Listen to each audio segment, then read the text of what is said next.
aphile kodwa uthola ukuthi ekuphileni kwakhe kukhona indawo angasazungena kuzo ngendlela aphile ngayo khona la kusavaleleke khona ngasakwabayingaqhamuka nje uyinyama uyinto yokubulala omunye bayingaqhamuka uzoboshwa. Amen. Yini nazoboshwa ingoba uye wahamba ngendlela yasemnyameni. Angazi mina ngizwa yini wahamba ngendlela yakhe yasemnyameni. iBhayibheli lithi ungabulali umuntu obulele uthukizanya ubaleka akasondeli lapho la akafuna ukuya la khona abantu abamaziyo kodwa umbulali lo. Amen. Ngoba uhambe kuphi ngendlela zobumnyama. Amen. Hallelujah. So izwi kaNkulunkulu lisenza ukuthi sihambe right, sihambe sinenkululeko ephelele. Izwi kaNkulunkulu liyakhulula imakathi Jesu banimile ezwini lami ngizolazi iqiniso and iqiniso lizonikhulula. The truth shall set you free. Amen. Amen. Now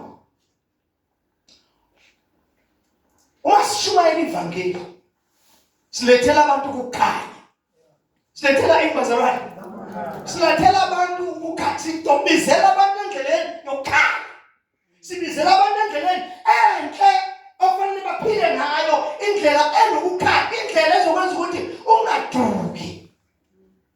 Amen. Noma ke ngibuza umbuzo, why iBhayibheli lithi olungileyo une-speed njengengonyama bese lithi ababi bayabaleka noma kungekho olunjani baxoshwa yini? Baxoshwa babalekiswa imisebenzi yasemnyameni. Amen. Ayikho into emxoshayo but kunemeza wakhe uyazi ukuthi angihambanga kahle la. Amen bazalwane. Hallelujah. But indlela ophila ngayo indlela yasemnyameni ukuthi uzokwenza izinto zobumnyama ezizohamba ekugcineni asinako ukuphila, asinayo into eright nasizomholela khona. Amen. So uma ungakholwa, uma ungaphili ngezwi, uzokwenza izinto emhlabeni ngendlela engamiswanga uNkulunkulu, ngendlela engavunywa uNkulunkulu. Amen bazalwane. So lezi zinto ozenzayo, amen bazalwane, lezi zinto ozenzayo zenza ukuthi la ozenza khona nala uphila khona laba abakubonayo bangakwazi ukukhanya. Ukukhanya ulokusithi ngoba wenza izinto zani zobumnyama. La emhlabeni khona abantu abangakwazi ukuzifunela bona ku-right noma ku-wrong lokhu, noma bekwazi kodwa babona kwenziwa umuntu thizeni. Amen. Amen. Amen. Amen. Bakuthatha bakwenziwa bani kusho ukuthi nathi singakwenza. Amen. Kusho nathi njani?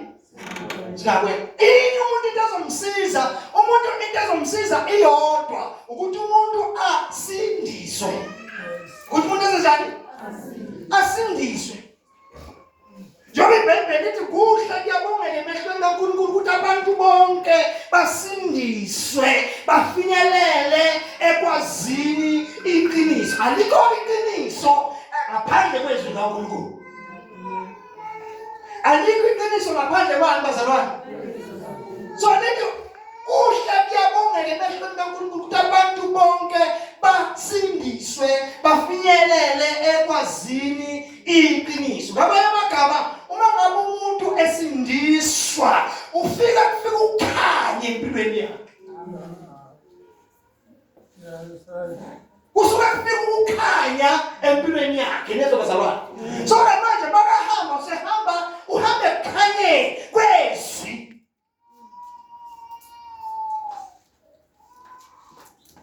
Uhambe kukhanye kwani bazalwane?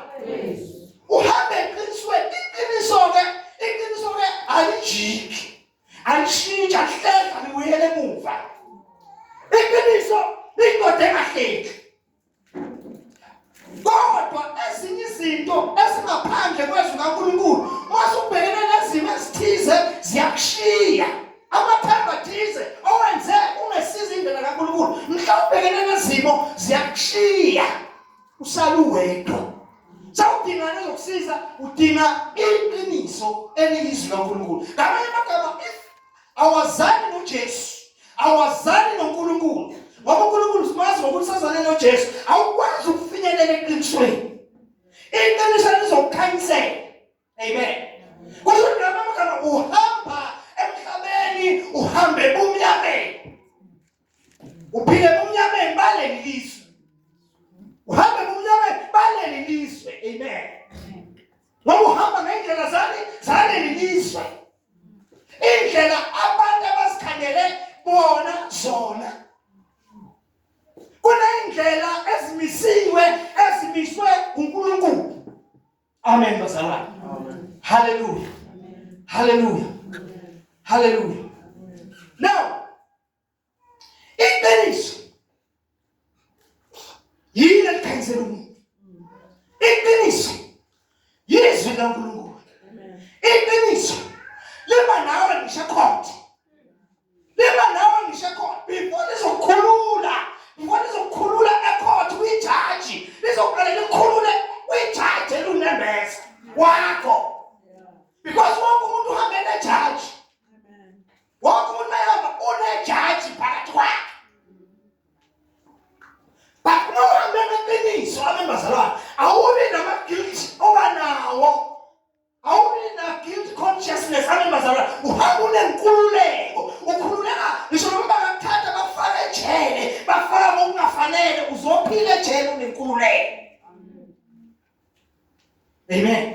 Futhi uma umntwana kaNkulunkulu owazana leqiniso, nakuze kwase kwenzeka wangena ejele, wazi ukuthi akukho engikwenzile engideserve ukungena ngabe ejele, ungasoli ukuthi ungenelele ejele.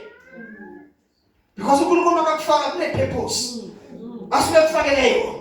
Fanele kube ukwazi ukurealize ukuthi there's a purpose of God la angifakele yona la. Amen. NjengoJoseph. Amen. Njengobantu bazalwane. NjengoJoseph. uJoseph wangena ejele ngokungafanele. Waboshelwa amangcini enyathi. UmkaPotifa wambophela amangcini enyathi. Kodwa uthama sesejele wakwazi ukuzochaza amaphupho abanye abantu abawushenayo. Waba umphathi ejele. Amen. Waba umuntu ophethe, waba umuntu waphila kahle phakathi kubazalwane. Ejele waphila waba ne-freedom, waba nephakathi ejele. Amanye amagama alikho ijele ongangena kulo likuvalele. Amen bazalwane. Alikho ijele ongangena kulo likuvalele. Uma ngabe umntwana kaNkulunkulu uhamba ngokwezwi likaNkulunkulu, uhamba ngokukhanya kwezwi likaNkulunkulu. Uhamba ngani bazalwane? Izwi likaNkulunkulu lingelokuthi sifunde kulo indlela yokuphila, indlela yokwenza izinto abembazalwane. Hallelujah. Hallelujah. Sifunde kulo izwi likaNkulunkulu, ilona eliwumkhombandlela, ilona eliyi-direction yethu, ilona eliyi-compass. Asikwazi ukuduka abembazalwane. That's why uJesu mayeza emhlabeni aphila kunesizathu sokuthi akathi ukuphila samyeza abembazalwane. Amen. And ezinye izinto ungayifunda eBhayibhelini ungazi-understand. Amen. Ungazenzi njani? Ungazi-understand. Kodwa iBhayibheli ayikho impendulo engenayo. Amen. Enye into engakusiza, kubalulekile ukuthi ufunde these four gospel. uMatthew, uLuka, uMarko, uJohn. Ngoba lapho sibuka impilo kabani? kaJesu. Zonke nje izinto ahambe wahlangana nazo, izinto nathi sihlangana nazo. Amen. Ezinye ubhekane nazo banendlela adlula ngayo kuzo. Kusho ukuthi nathi singafunda ukuthi asikutholanga eBhayibhelini ngokulifunda, kodwa ngoba sazi impilo kaJesu, uJesu wadlula kanjena. Kusho ukuthi kuyadluleka. Kusho ukuthi nami ngenza manje ngenzani? Ngidlule. Ngoba phela uyizwi wayedemonstrate ukuthi izwi akukho la hluwe yakho. Amen. Hallelujah. Akukho la nenze njani? Yingakho uma kusemshadweni ushadile. Amen. Ufuna ukuqonda ukunderstanda ngomshado. Amen. Hamba uyofunda la uJesu akhulume khona ngomshado. Ukuthi utheni? Noma ufuna ukwazi ukuthi uma uzudlula la udlulela emhlabeni uye ekhaya ezulwini abembazalwane udlulela emhlabeni uma le indaba yakho yomshado ithiwani ngale